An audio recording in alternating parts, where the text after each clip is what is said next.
Grab your popcorn and snacks. Find a comfy spot, take a seat or lie down, and let me transport you to a place of fantasy, ghost stories, ancient legends, odd creatures, alien encounters, and other magical topics. You may even decide to join the conversation. From faraway lands to your own backyard, with a small dash of pixie dust. Turn out the lights and open your minds. The journey is about to begin. Hey, welcome to our Friday show. My name is Charlotte, and I'll be your host for the next hour. I'm just checking right now with our guest. Yeah, okay. I didn't know if he got confused on the times. Anyway, welcome to the show. Hang on, you know what? I'm just way behind. Let me do this a second. See that? This is what happens. I've been real busy working on. I'm actually getting clients for my editing business. So I've been working on it, and my first client came in a couple of days ago, and I've been working real hard on the project, and so I've kind of lost track of time. But I'm here. Anyway, my name is Charlotte. I'll be your host for the next hour, and we have a lot to talk about today. Let me move this over. Okay. My guest, Jared Murphy, has been on several times before, and he's a great guy to talk to. He recently did travel to Arizona to check out ancient civilizations and stuff like that. So we're going to get an update from him about what he's been doing. Excuse me. I am the owner of the California Haunts Paranormal Investigation team based out of Sacramento, California. My team is 35 strong in the state of California, and we also have people in Oregon, Washington, and Nevada and Hawaii. And I want to welcome you guys here. You can check out the website for the radio show at www.californiahaunts.com. californiahauntsradio.com. It's a mouthful. And our regular website is www.californiahaunts.org. See what I mean? It's a mouthful. Welcome, and I hope you enjoy the show today. And I want to thank you guys because our numbers are growing. I'm real excited about that. We went up by 250 downloads last month. Everything just jumped. It's jumping by about 250 downloads every month now. So I'm really excited about that. Really excited about that. We're all over the world. I want to give a shout out to my fans in Pakistan and Iraq and the Mideast, especially the UK. We've got a lot of fans. So I want to, and the US, of course. Of course, there's a lot of fans in the US, but the Mideast and the UK also. Okay, well, without further ado, let me bring on my good buddy Jared Murphy. All right? Hello. How's it going? Good, how are you? Good. It's been a few weeks. How are you? I'm okay. It's been busy. Yeah, yep. Totally agree. It's been the last few weeks, prepping for that trip that I took to the canyon and just everything else that's been going on and new branding, and I'm putting out a documentary soon, man. It's been busy, but you've been just as crazy busy too, I think. Yeah, it's been going great. Things are going really good. Our numbers our download numbers are jumping by 200 to 300 a month now. That's great. I've been revamping my website, and we've been trying to put out this new content. It's just taking time, and it's unbelievable the effort. But yeah, the expedition I did with Rex, that took time, and you can't write when you're on location in the Grand Canyon and try not to fall off a cliff. I hear you. I can understand that. So tell me about the Grand Canyon. So 4 months ago, Gary and I on Everything Imaginable, I co-host on everything. So I do my own show, right? Not Aliens. And then I write, right. but I co-host on Everything Imaginable, and it comes up again, right? We've all heard about the GE Kincaid Cave, and I'm like, okay, that does it. It's not low-hanging fruit. I am a climber. Fortunately, when you are a climber, you have lots of people with thousands of dollars of gear, which is what it takes. It's like you don't just decide. Like GE Kincaid was apparently prepared to go down the Colorado River, accidentally see a cave, and apparently had 2,000 feet of rope or enough to belay himself up to a cave entrance to find this cave stuff. And so finally I'm like, look, why don't we go back? And it got planning, and I started hearing about, like, I know Scott Walter from America Unearthed, and Mm-hmm. he met that couple that pretty much was sure that they thought they found the location. And so the whole process goes into us, you and I, talking about it just a few weeks ago, which I still think is a great interview. And I mean, as far as, like, we covered a lot of things, so it's like people should look back at, your archives, because there's Right. definitely more info on what we're already expanding on. And so finally I'm on Leak Project, and Rex says to me, well, I'm going to go look for it. And I'm like, but I'm going to go look for it. So then he's like, we should go look for it. And that's what happened was, okay, well, let's go together. And so we ended up just deciding to meet in Tuba on the Navajo Nation, because all the people involved, Solaris Blue Raven a little bit, she helped a ton. She was going to connect me with all the people that Rex was already talking to. Well, we just basically meshed all the expedition together. And the idea was, let's go. Let's plan what it's going to look like to have a bunch of expert climbers come, and we'll set a route, and we'll descend or we'll ascend to wherever this cave is. Mm-hmm. So, on that note, big drum roll, right? With our friend who's Navajo, we made our way out. Thank God Rex had, I don't know what it's called. I'm so sorry for people who are really into off-road vehicles. It had high, low, 4x4. It was a Jeep that he had done some customizing. It had the differential. I mean, if you don't have the right vehicle, we're an hour and a half from a gas station. We're an hour from a road to get out there to where we were. And we went out, and we had equipment with us, 6K and 4K equipment. And on my site, on notaliens.com, there is footage that nobody's ever seen. We did some aerial photography, and we looked for the cave. And from what we can tell, there's a point in the description of the G.E. Kincaid Cave that says he was by these rapids. Well, you have to find out where that is, and that's about mile marker 58. So we were above exactly where that mile marker was, and we filmed.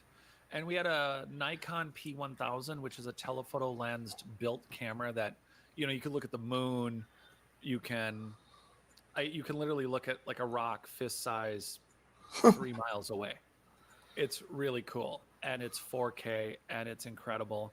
And we, for 4.5 days, went to multiple locations in the canyon, and we were able to locate nothing. Wow. There's the big reveal. So here's the thing: could the entrance be collapsed? So and the reason I'm leading with this, everybody should keep listening, and here's why. Weird thing happened. We saw Apache helicopters. There was a group of 3 men that were definitely following us. I'm not that guy. I'm not into those kind of conspiracies, but there was definitely a group of 3 men that were watching us. I'll get into that. And what's also more important is that, let's just say that the cave entrance was collapsed. We have people that were willing to lend us thermal drones, but those start at $10,000. And so thank God someone's offered to lend it to us. We are going to go back likely this month in October. But on that note, what I want to also bring up is some very interesting things, which is we met some local Navajo guides. And what's really fascinating about it is that these guides started explaining, like, where their Anasazi bones, caves that look rock cut and not by indigenous people, like they look more complex. And then while I'm there, we're chatting, and I find that there are 500 open, at a minimum, 500 open uranium mining permits. Since the 40s, and particularly in the 50s and 60s, Arizona has been giving out, of course, the United States. I'm all about the United States government having uranium and nuclear weapons and all that. Right. However, it's really what was really revealing as a side note for everyone listening. There are 500 current active mining permits around and in the Grand Canyon for uranium. And there was a very large mine. To give you an idea, to just get like a pound of uranium, it's a really hard thing to do. And what happened was Lake Powell, which is not far from Antelope Canyon, Page, Arizona. So everyone goes, which side are you, the north, south? And the canyon really runs sideways. And so I was super confused as to how they explain where the canyon is, when in reality, it's more like, well, are you on the east side or the west side? Again, it might be more whatever. So Page is on, when you're looking at a map of Arizona, Page is more to your right on the east and north.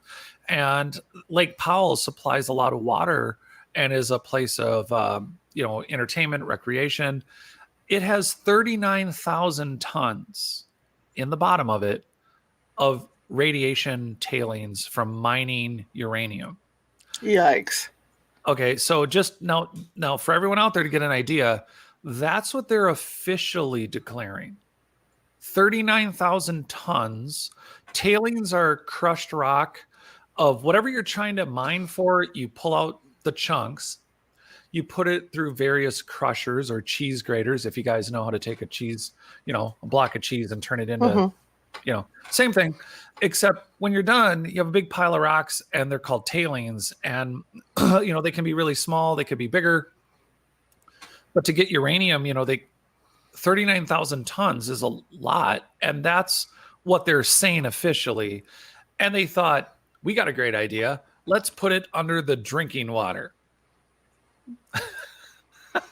Now, what's important about it is that even the local Navajo, now there are other indigenous nations. There have been lawsuits. There is a $500 million that was set aside for cleanup that never actually manifested. So they legislated it and said, we're going to clean this up. And then they never did. And there is radiation dust literally in the air. And what's interesting is that in 4 months of me planning this trip, and this is not a manifest on, hey, we need to care about the environment.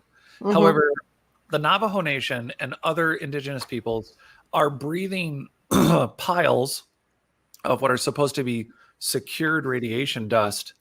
And the reality is that there is tailing after tailing that even the locals mistake for being just, that's a natural pile. And it's like, well, it's it's an identical material and it's oxidizing because they would throw different metallic, different chemicals get thrown into, or stones to help mitigate and contain the tailings that contained, in order to make like a pound of uranium to extract that, you're doing thousands of tons, sometimes of pulling of rock.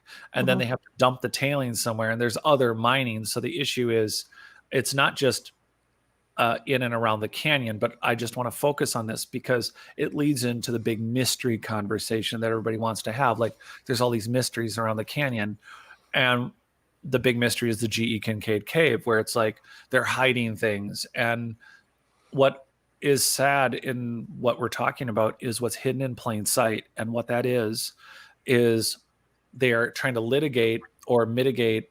There's some senators and people trying to get mining in the Grand Canyon stopped. However, it's been going on with 1940s, 50s, 60s, 70s regulations. And so there's all these mysterious concrete pads where, this is where they craned out. And look, there's a lot more to say on this. We'll never cover it in this one interview. And there is more detail. And I think for those interested, there's this very interesting history in the canyon where, despite 4 months of research, I didn't know anything about the 500 plus mining permits that are currently open until I went. It was almost like there's this like extra firewall and you don't get through it until you go do it.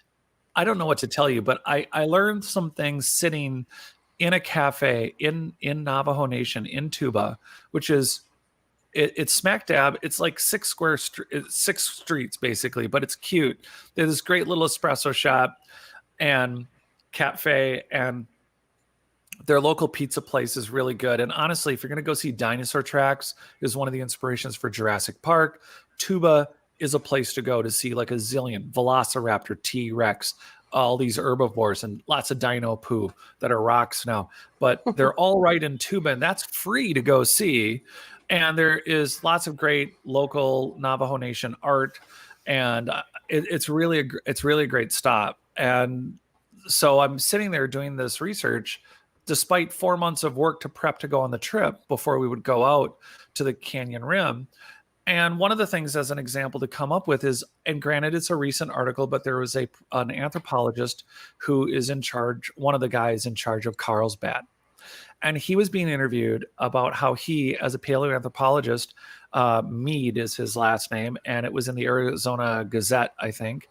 And I'll have that posted on my site. But as an example, they were talking about all these mummified remains of ancient or extinct animals and things that are found in the caves. And he made a point to say that there are more caves in the Grand Canyon than in Carlsbad, which is significant. And they said, he goes, I'm getting old now, but I'm hoping other people will pick up the gauntlet, and that of 270 plus miles, we've only explored to follow this one. So for the mystery people out there who are disappointed that I started with, we didn't see the cave.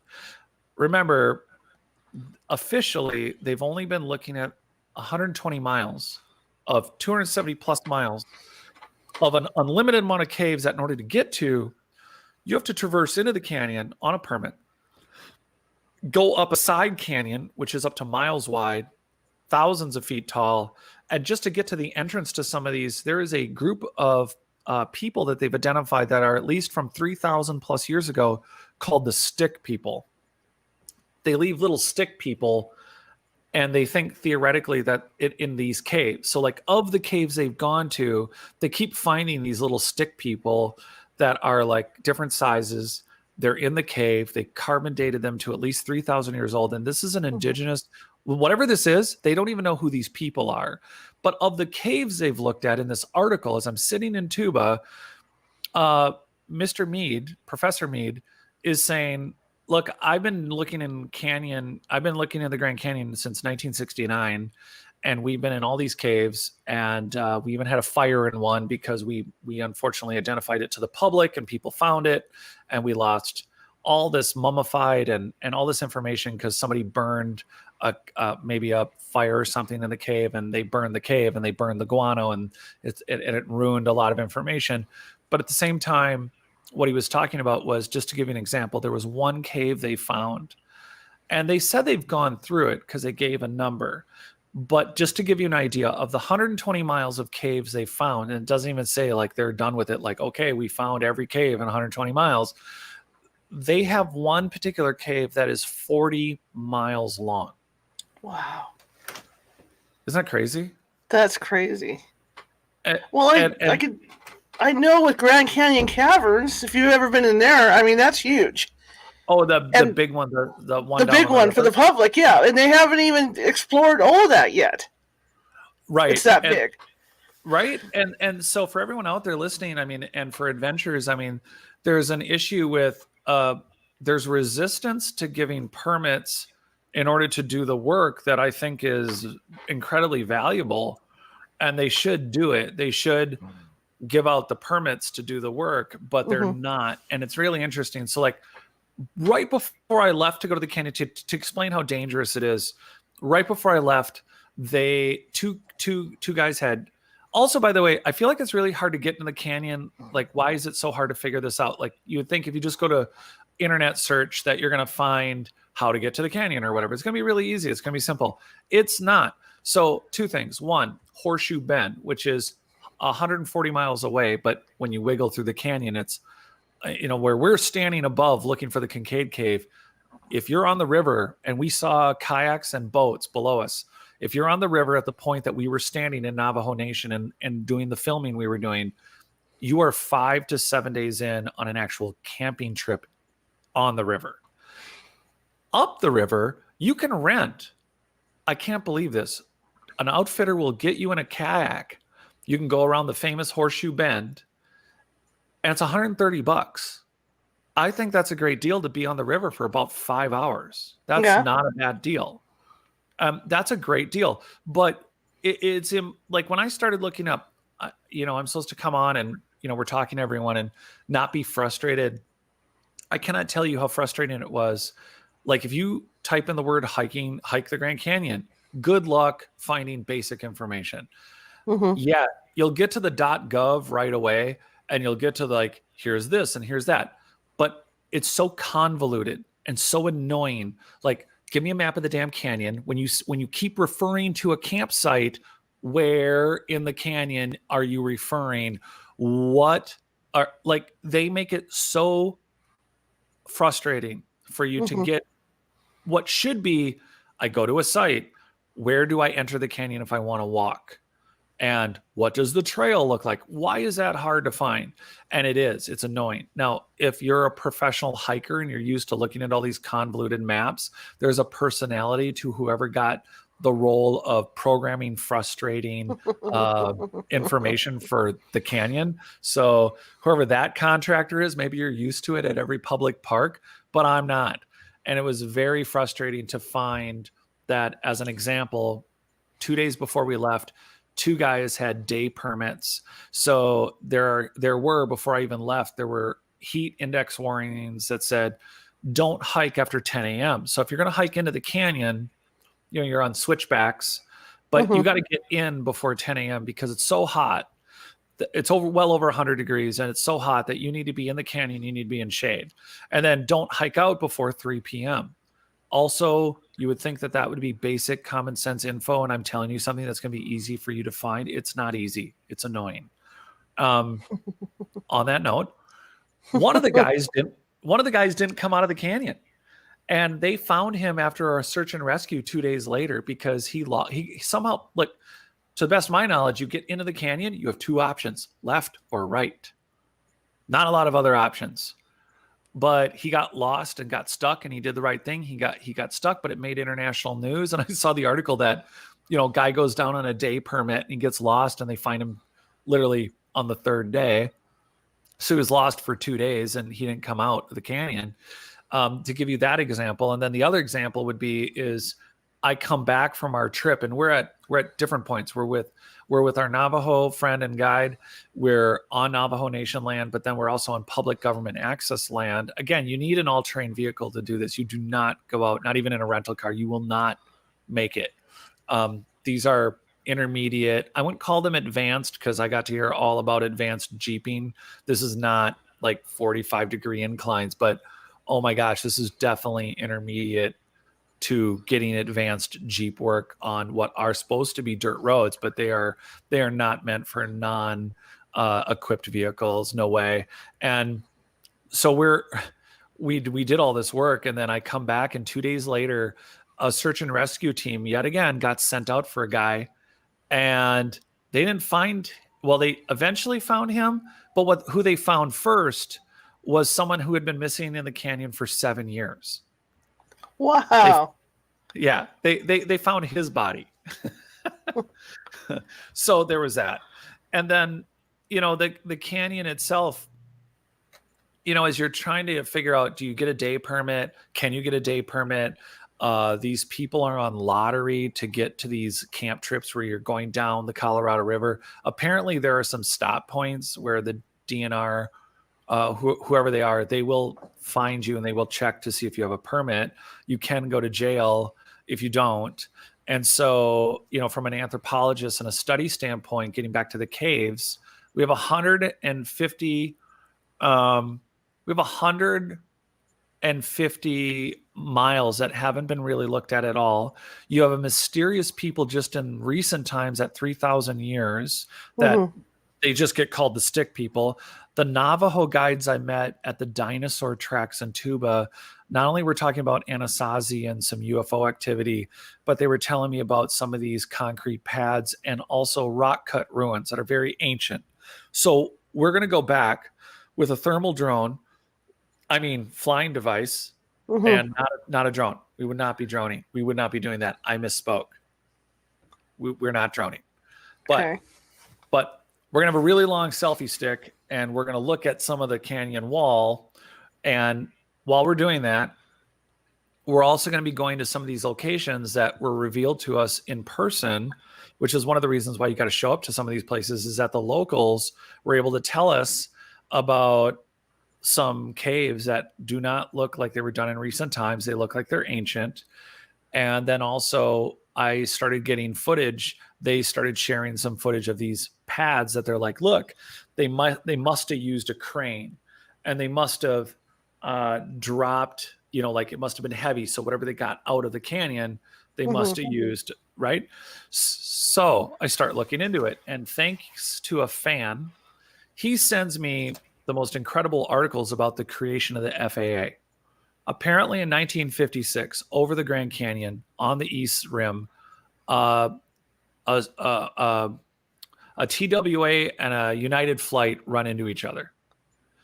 And from the 40s on, they really hadn't been tracking planes, not like we think of control towers now. You think there'd be some common sense.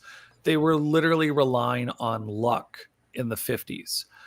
So 128 people die between the two flights, 70 plus and 50 plus, somewhere in there. It was 70 something in one and 50 something in the other. They run into each other, and the wreckage ends up in the canyon on these bluffs, on the East Rim / the sides we're on. They land above, they land in, they land on.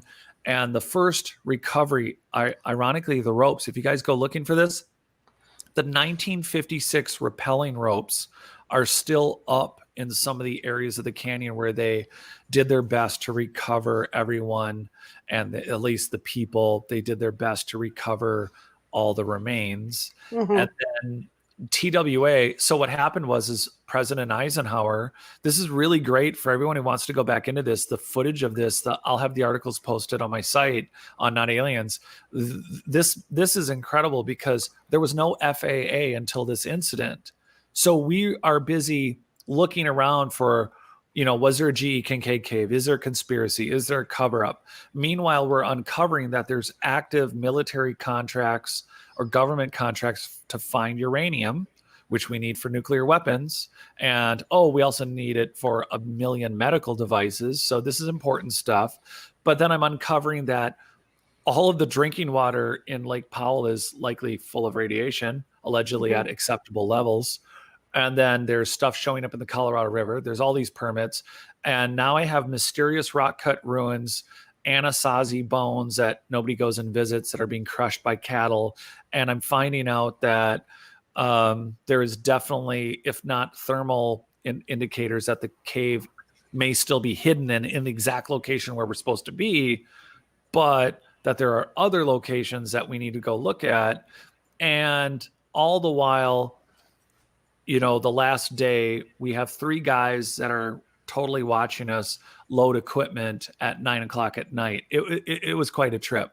It was that entertaining enough. Wow. I can understand the thing with a lake because, even here, there's a former nuclear power plant, and there was a cool-off lake for the power plant. And you can't tell me that water, even to this day, isn't full of radiation, and they're boating, Right. and they're fishing, and they're stocking it with trout, and people are eating the fish, and people are swimming in that sucker. No, don't do that. I see. Look, I'm in Minnesota. I'm basically at the start of the Mississippi. And by the time the water gets to Minneapolis and St. Paul, you don't want to be fishing it. Yet there's guys that are fishing in it. They're actually eating the fish. And I'm like, have you seen The Simpsons? This is some Mr. Burns stuff here. Don't do it. But what's interesting about the pads, where I was going with the pads, is that some of them might be related to recovering ultimately TWA and United. They tried to recover a lot of the wreckage, but in order to do it, I think some of those pads may be related to the recovery because they actually tried to do. They didn't do a thorough job originally in 56. They went down for the remains, which was a huge effort and really horrible, but they did it. But then there was another huge cleanup in 1976. And there is photos of all this. It's amazing. And a really great fan and listener sent it all to me. and I really appreciate his work.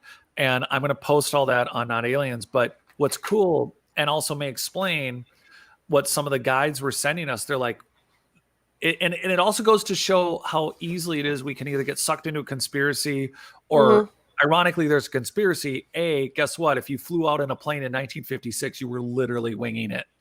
And then and then they literally create the FAA, but not before this tragic incident of these two planes crashing. So there's that horrible cover up. There's the uranium, but now there's these pads because they have to lift this crap out of the canyon. So how much of it is mining stuff? How much of it on the east side are we looking at had to do with maybe the cleanup to these huge engines and different various parts? Or, how much of it had to do with the craning and clearing things up? There is still ruins that you can find from the plane crash that were not lifted away and not taken away, and they're still in situ. They're still sitting there in the canyon. It's super interesting. And that alone, not to mention that I got to see dinosaur tracks, and not a couple. It's like acres and acres of what used to be a bogland in Tuba. And it's cool to see not only different dinosaur tracks where they're walking, but they took me over to a set of tracks that are in pairs because it's from a pteranodon or a pterodactyl landing and hopping. Oh, cool. Oh my gosh, it was so cool. And then they even had, they would pour water in it for you, but they have what really does look like a couple heel marks and not full toes, but it looks like something was like a human was walking in the same boggy stuff. Wow. Yeah. That is cool. Yeah. So there's a lot of fun stuff to talk about it, but yeah, like you're saying, isn't that uranium? I mean, it's like, is that really concerning for us now? Yeah, I don't know what their issue is. I don't know what they're trying to do. I just know we always used to joke. I still joke about it. My dad always said, he said, it's easy to fish here at night. Why is that? Because the fish glow. It's funny because it's true. That's a problem. And so now we've been in contact, Rex and I from Leak Project. We have some stuff up. I've been working on putting out a documentary that had nothing to do with this, and I ran up against two other big deadlines. So I apologize for listeners and fans, but there will be a documentary, a short, like 45 minutes. Well, I guess it's a full-length documentary. It's going to be released.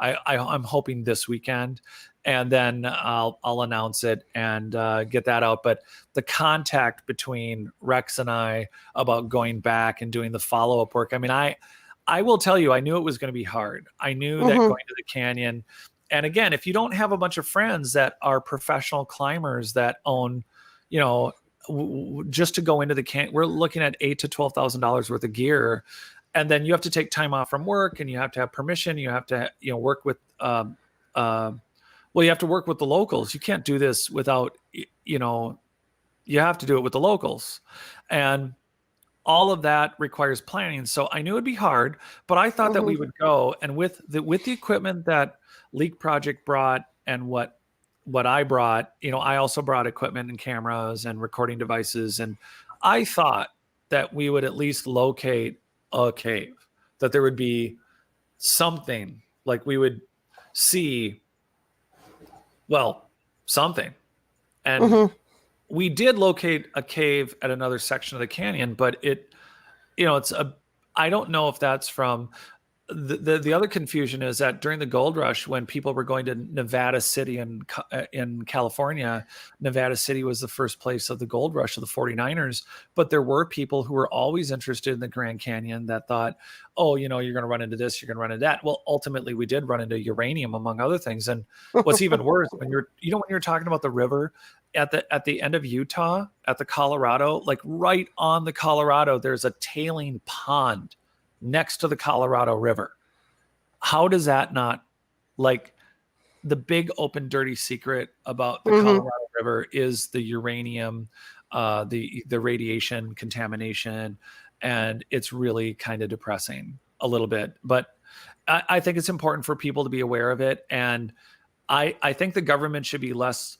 I think we need to start accepting the fact that we know that we don't have a good government, but instead of worrying about who we hang, I think everyone would want to clean if like we really did get to the costs, I think people would ultimately want to help. I do think that if they were just like, okay, yeah, you guys didn't know what you were doing. You had 1960s, 70s standards and you didn't care, get it.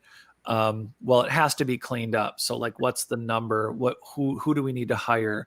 I mean, there's people that get to be employed. There's a biologist and all sorts of geological experts. I mean, there's so much work. I mean, it's obviously a very spectacular task, but I think rather than blaming anyone, I think it should be put forward as a more honest effort to say, okay, look, this is where we're at.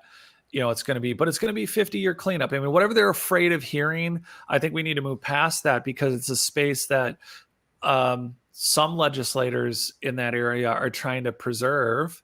But at the same time, it's like, okay, I don't want to be in a kayak floating down with, as you put it for your dad, bright, glowing, two-headed fish. Yeah. I don't want to breathe those ionized waterfall vapors of, right. You know, right. I don't want to smell the rapids and check my, you know, did I just get a decade worth of radiation for my teeth checkup and, you know, one little rapid trip, you know? Absolutely. You know, there's a video on YouTube of these two guys. I don't know. One is a photographer, and the other one I think is a writer. And they got permission to hike the Grand Canyon. Okay. And they hiked. They ended up hiking like 10, 15 miles in the Grand Canyon. But it's a documentary of them doing this hike, and I think you would be interested in it because it's something. You know, it's everything you say it is. You know, with the terrain and everything, what they had to do, and how they had to climb around stuff just to be on the trail.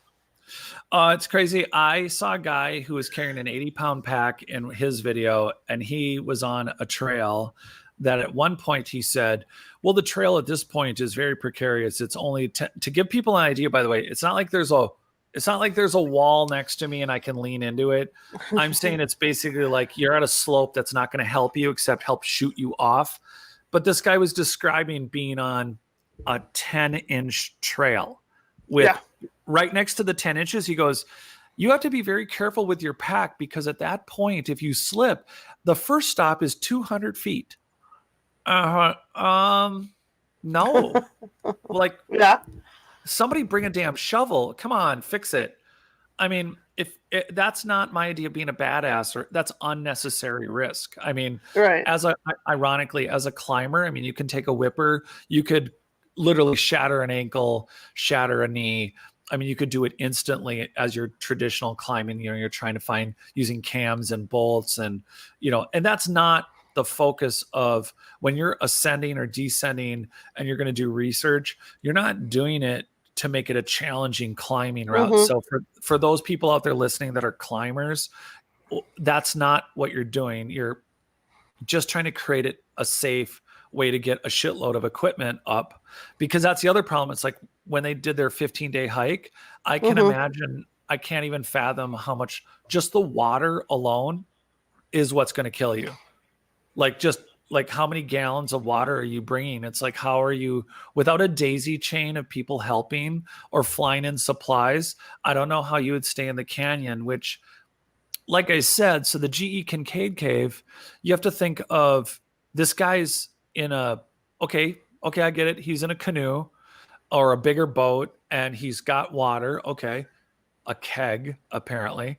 And he didn't see the opening, according to the articles. There's 2 articles, and they weren't on April Fools. They weren't an April Fool's joke.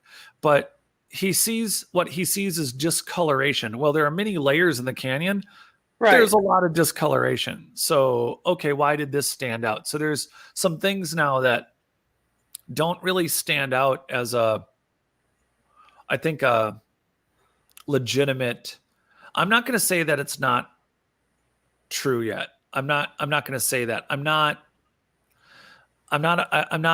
positive on that. But the explanation as to where did the Smithsonian take everything?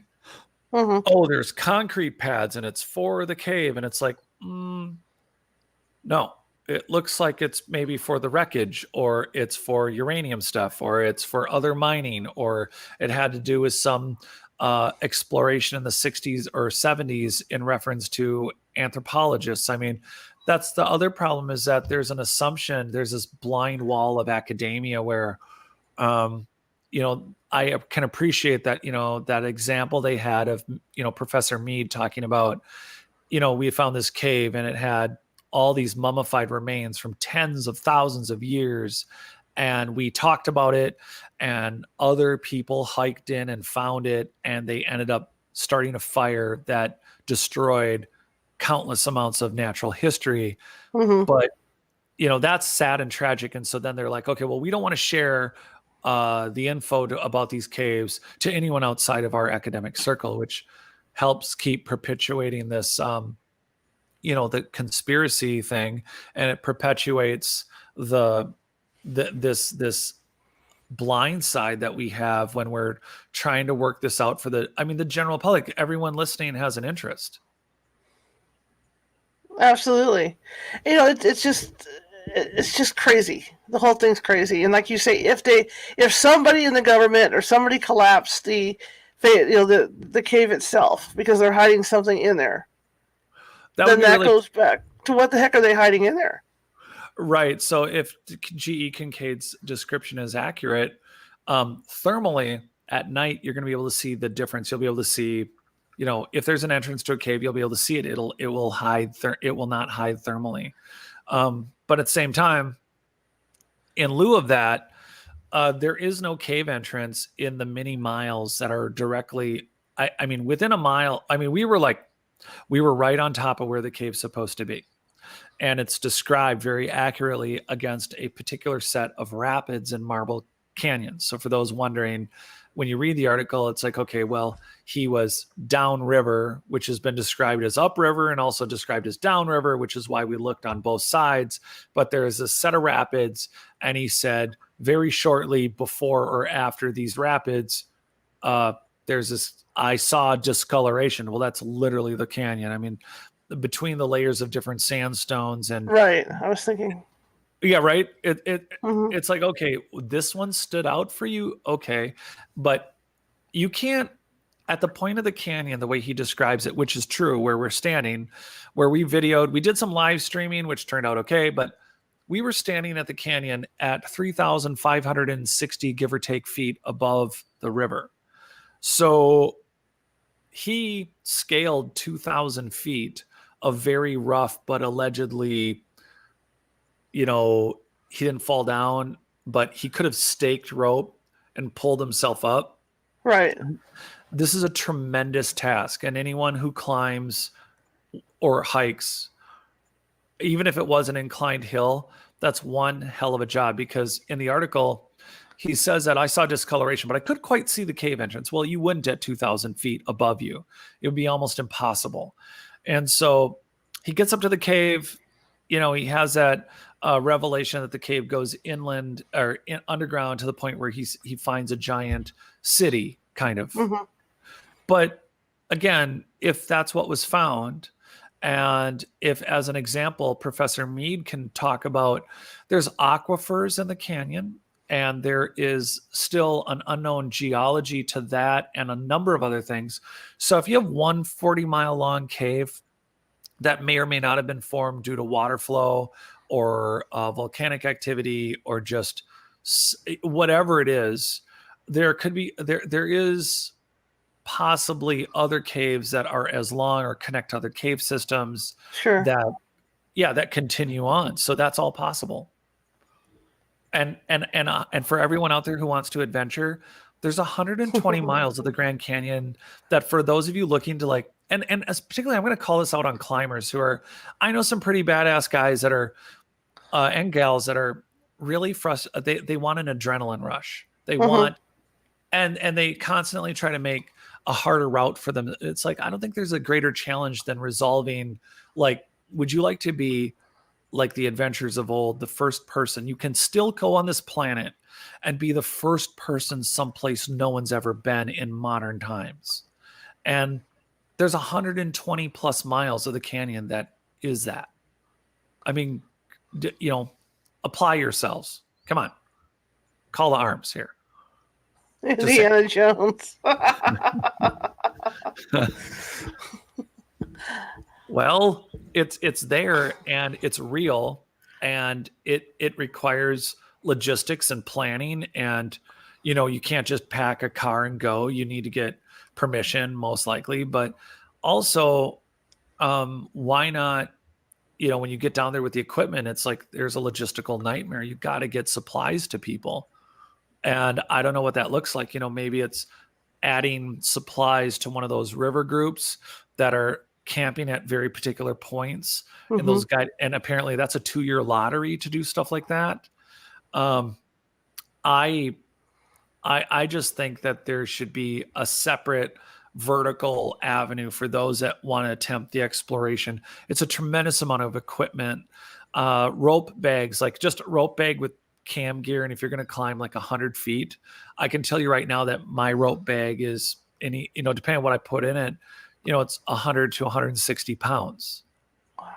Wow. And that's not light, right? So now you're supposed to traverse that, if you're lucky, only 3,500 feet, traverse that into a canyon. And then you got to haul that crap miles. I mean, depending on where you are, unless you're helicoptered in and dropped, there's no accessibility. I mean, you're talking about having to physically go downriver. And again, we're standing above at the G.E. Kincaid Cave location. We were looking down at a campsite that was being occupied by at least 15 or 20 people on their group. And of that group, again, they've been on the river at that point for 5 days, maybe 7.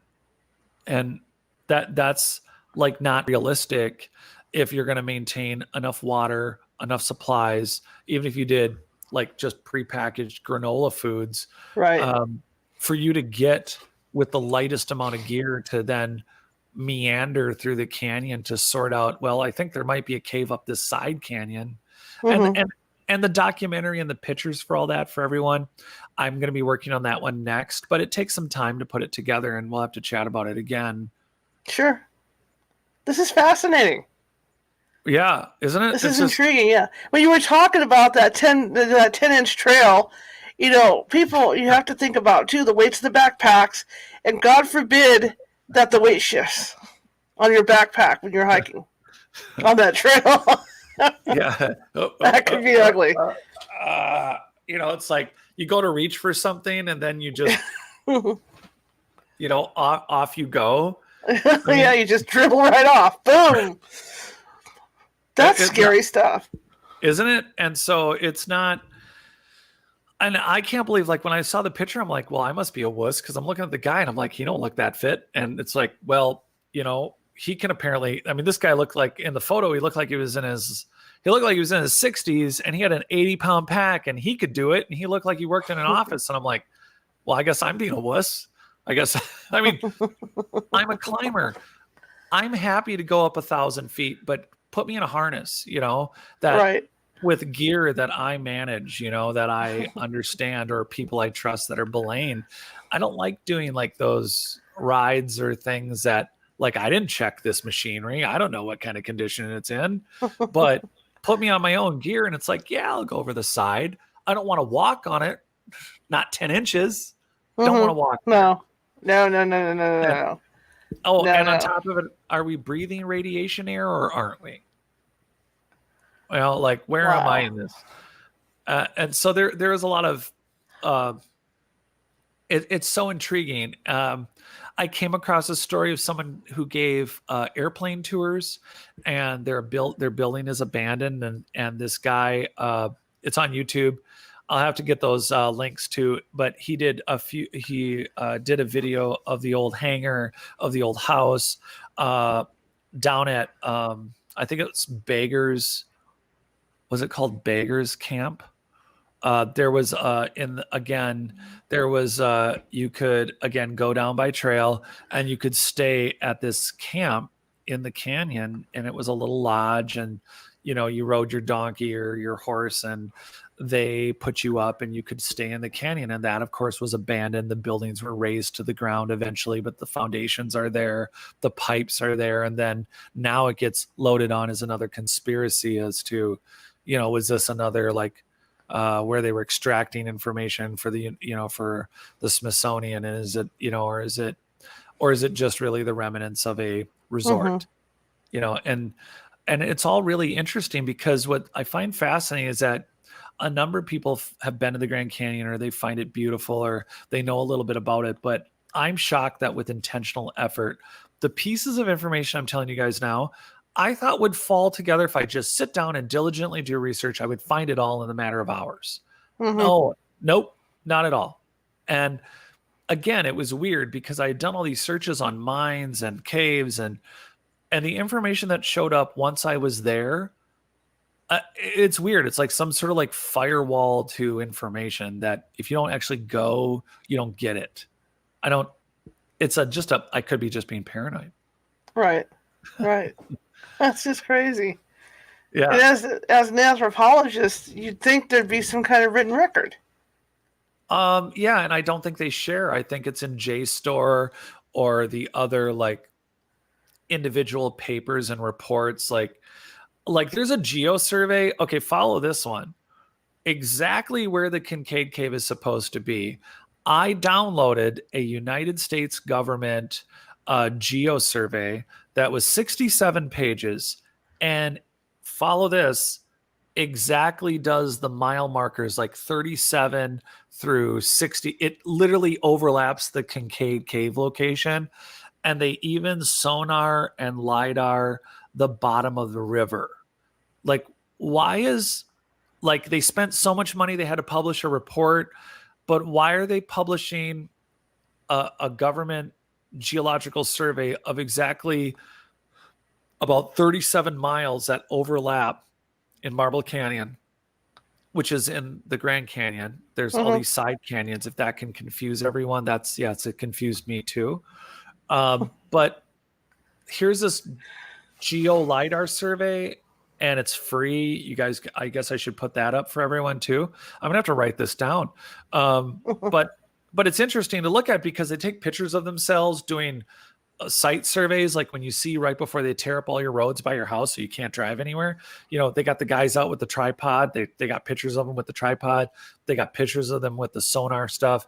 And there's this whole 60 something page report of them literally looking at the topography down to the bottom of the water. Like, why do you guys care what's under the river between the mile markers that include the GE Kincaid Cave? Isn't that interesting?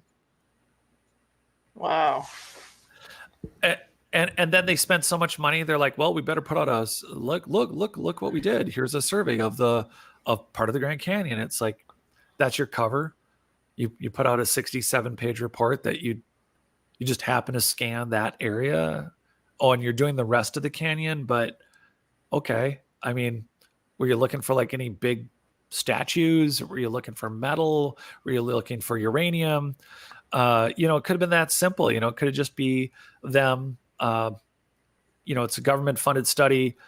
Some people might think the LiDAR is cute or interesting about there's obviously geologists that can get something out of, there's this is the way the river seems to be carving away. Now let's just imagine it back during Younger Dryas and giant flooding.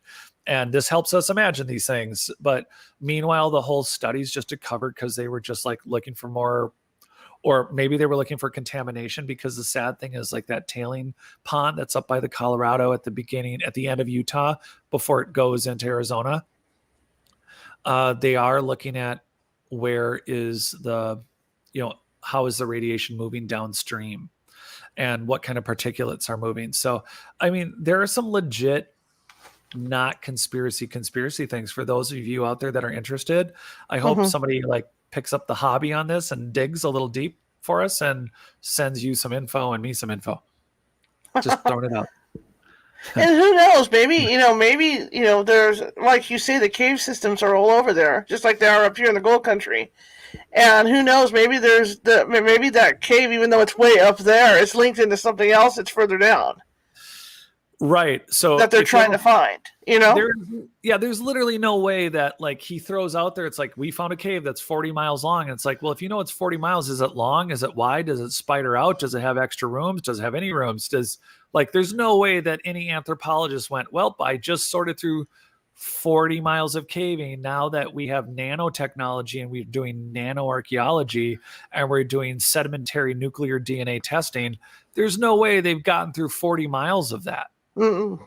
But those are all the things that, and then of course the short conspiracy on, well, they're not giving permits to do research because they don't want anyone to find anything in those other caves.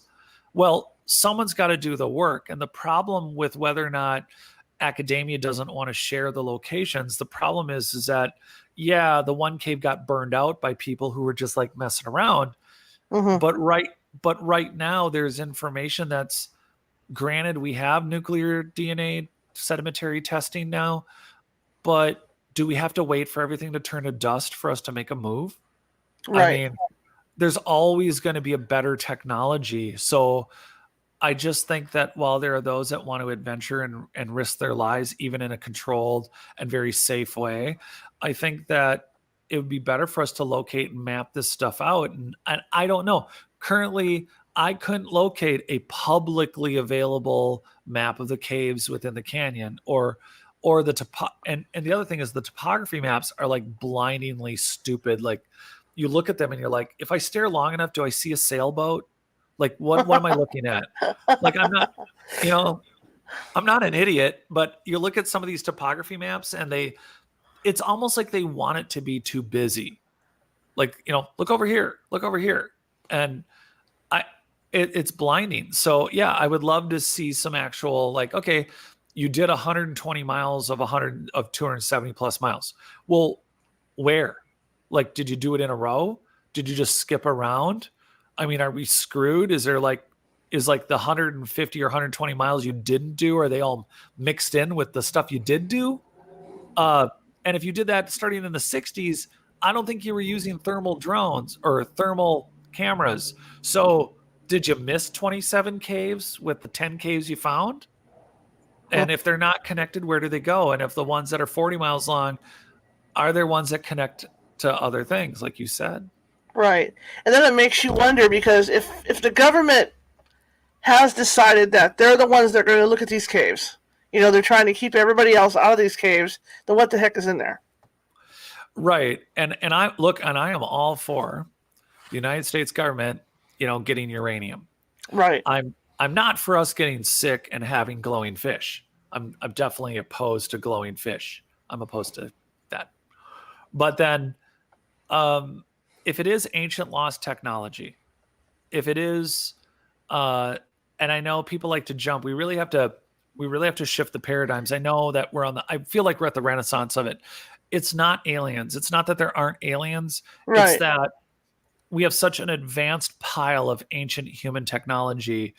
We need to really get our heads around the really twisted, sick, sad reality that we are living in a time that is a re-advancement.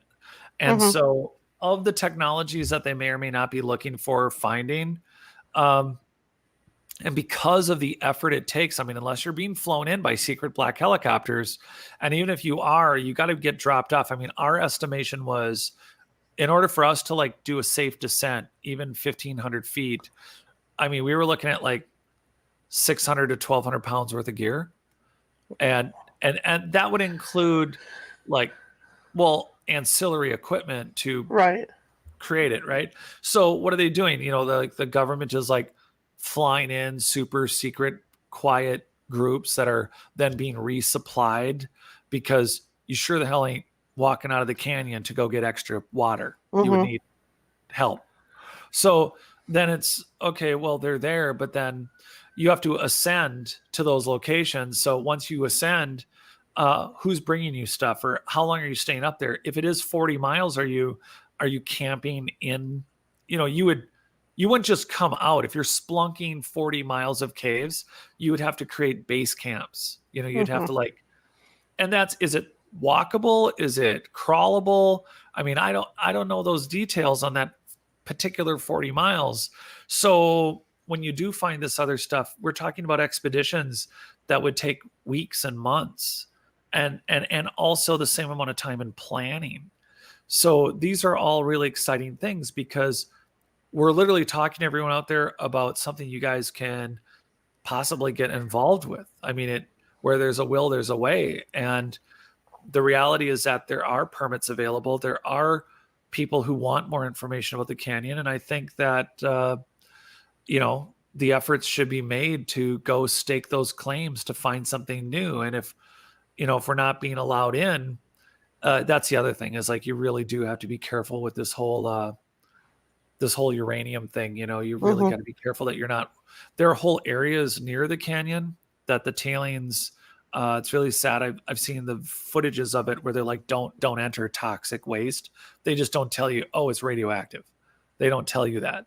But there are wastelands above ground or in areas that, you're not supposed to trespass because it's radiated. Wow. Not good. Not good. Not good good at all. Not good at all. Now, talking about what you were just talking about a couple minutes ago, now about the size of these caves. Well, if there's one that's like the main cavern, that's the public cavern, there's got to be more in there. There's got to be more in the system that has big cavern things like that. So maybe like when you talk about your base camps and stuff, maybe that's what they're doing, is they have found these other caves that are all connected, that some of them have these huge caverns that they're able to do a base camp. Right. And so now it's like, okay, we're going to have a group in the canyon. We're going to have a supply chain. And what does that supply chain look like over the course of 6 weeks or 7 weeks? And just running those supplies in and out. I mean, you could do it with 1 or 2 people, but that would be a full-time job. It's like, leave in the morning. You either leave so early, and if it's mechanized, you can get supplies to the next relay, if you're, depending on how far in the canyon you are, or get authorization to get it dropped by helicopter out of Pelican cases or something. I mean, there's that. Have it literally rain on you. There's that. Here's the big. Yeah, but look what they did. Look what they did in the public cave. I mean, what that was designed for originally. Well, and when they brought in all the food and they brought in all the supplies and put them in those big barrels, so that the government officials could go in there if there was a nuclear war or something happened. It's crazy, the history that we could be taught, and the things that truly, I mean, there is like no limit to the interest that's in front of us in our last 70 years of history. It would be interesting to see. And it's so funny because you bring that up. And one of the things that just recently came up for me was someone who does urban exploration that I've never seen before. And his big thing is to go into old nuclear shelters. I mean, what a thing to go do. It's like, oh, the door's open. It's like, I hope it doesn't lock on you. But you're 40, 60 feet underground, and he's going in ones that are still functioning, that have power. That's crazy. I know. It's just another universe. But I will tell you that we will keep I will definitely keep everyone posted. I mean, we're definitely going to go back. We're definitely going to use new equipment. We're definitely going to try to run out our options for the Kincaid. Like, if we don't see a thermal thing, you could say that it was, oh, well, they hit it on purpose and it's protected against thermal drowning. Okay. I mean, there's no end to, if you just want it to be there, then it's there. But some of these and in the momentum to find out that even some of these mysterious concrete pads that we've now gotten photos of, that I'll share with people on Not Aliens, there is other stories like the creation of the FAA and this superliner that ran into that other United flight. I mean, that's just horrible. And then it's like, I never heard of that. And then again, the follow-up wreckage retrieval in 76. Right. And there's just so many interesting, bizarre. Ironically, the truth is irrelevant to Kincaid. The stick people, who the hell are they? Right. Why are they leaving stick people in all these caves? And one of the theories is that they're directional, that the stick people were placed to say, I'm going that way, or we were here, or go that way. There's some theories on that. And That's then possible. Yeah, that's possible. maybe, but it's like, that's like really at the bottom of the, we have no idea who they are, but we're calling them the stick Right. people. So we have no other genetic evidence, nothing else that we can say anything about them. So there's that. And then there's, I guess, just the ongoing saga of ancient, or not ancient, but even recent, as in 150 years of mining. That means that some of these entrances are definitely from that period, that there's just not. I would love, from our conversation, from people listening, that they would be able to track with us in the future as we move forward, that ultimately we could put something together for people to say, well, here's what we know from academia, here's what we know from like local stories, but to create more of a collective of canyon information for people, that would be, I think, helpful. Absolutely, absolutely. Thank you so much. It's always great to talk to you. It's always fascinating. Today was absolutely fascinating. My gosh. Hey, well, thanks for having me on. I'll get you some. I'll get you a couple of photos. We'll have to talk about that offline too. Okay, sounds good. All right, Jared. How can people reach you? Yeah, notaliens.com. I have a member area there. That's where a lot of that stuff will go. Or Not Aliens on YouTube. Please sign up. I guess I am looking for subscribers despite some of their policies. And then, of course, Not Aliens on Rockfin. I'm trying to post more free content for people there also. But my book is in audio in the member area. I'm slowly adding chapters. It is inclusively read. That's there available also. It should be back out in print after it's being reviewed by a major publisher right now for republication. Absolutely. So for Not Thank Aliens. you so much. This was absolutely fascinating. About the Grand Canyon. I mean, when you look at it, I know I've been there. I've done the touristy thing, when I was real young, walking the one, rim trail, and that's scary by itself. Oh yeah. My mother I didn't realize how she couldn't like heights until she got on that rim trail. And even for people, like we talked 10 inches, some of those trails are only 4 to 6 feet wide, and you might not be comfortable with that. Yeah. I mean, you can still fall off like a domino. Yeah, it could get ugly. You'd be bouncing off like a like a pinball and a pinball machine, boy, going down on the way down too. Yeah. All right, Jared. Thank you. All right, you have a good one. You too. All right. Bye. All right, that was our good friend Jared Murphy. It's always an adventure talking with him, and this was really an adventure today. Monday, we're going to be on our usual time at 6:30, and we're kind of changing pace. Thomas Prower is going to be on. Tomas, I think is this gentleman's name. I'm horrible with names. Is going to be on Thomas Prower, and he's going to be talking about queer magic and morbid magic, and he has a couple books out on that. So we're going to be talking with him Monday. So be sure to tune in on Monday. If you like the show, share it with 5 people. If you hated the show, share it with 5 of your enemies. We're trying to get the word out more and more. And like I said in the beginning, you guys are doing a really great job doing that for us. Our downloads are growing by leaps and bounds, and I'm real excited about that. We do fund this thing out of pocket. This is a nonprofit, so if you can find it in your heart to donate a little bit to us, you can do that at paypal.me at California Hot, so we can keep really cool guests coming in like Jared.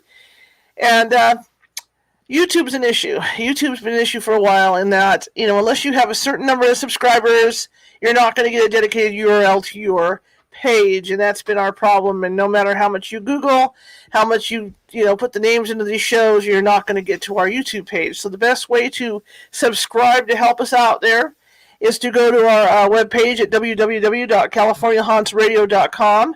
Click on the video there, and you can get to our YouTube page. All of our interviews are there. So then you can subscribe, because we need a certain amount of subscribers to get our dedicated URL on YouTube. So if you could help me out by doing that, that would be great. Otherwise, visit our webpage, and we'll be doing a major update tonight on that and get everything caught up. And you guys can see every video going back for last year, because we're in our second season right now. So I'm real excited about that.